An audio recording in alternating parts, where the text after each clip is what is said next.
يا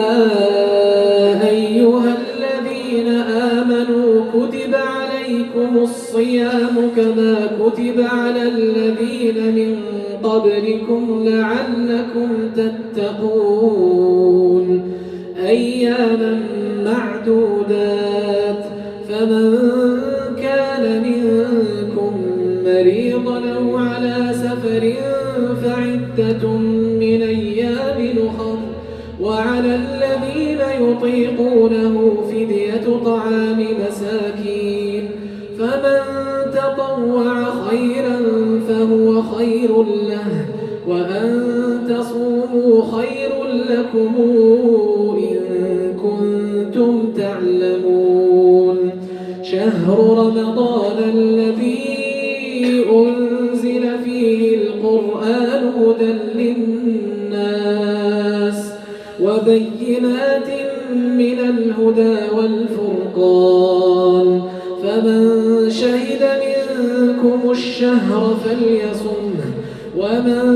كان مريضا أو على سفر فعدة من أيام أخر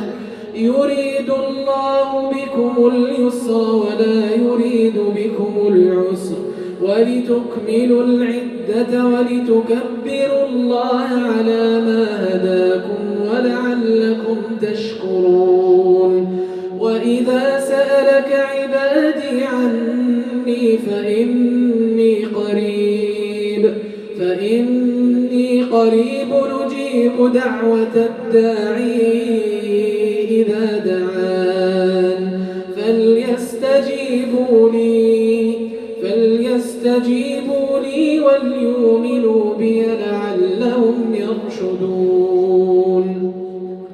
أحل لكم ليلة الصيام الرفث إلى نسائكم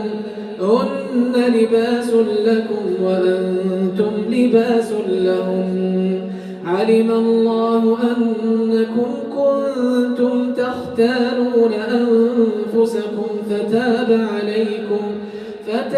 عليكم وعفى عنكم فلا نباشروهن وابتغوا ما كتب الله لكم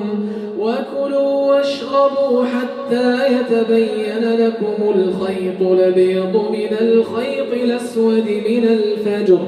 ثم أتموا الصيام إلى الليل ولا تباشروهن وأنتم عاكفون في المساجد تلك حدود الله فلا تقربوها كذلك يبين الله آياته للناس لعلهم يتقون ولا تأكلوا أموالكم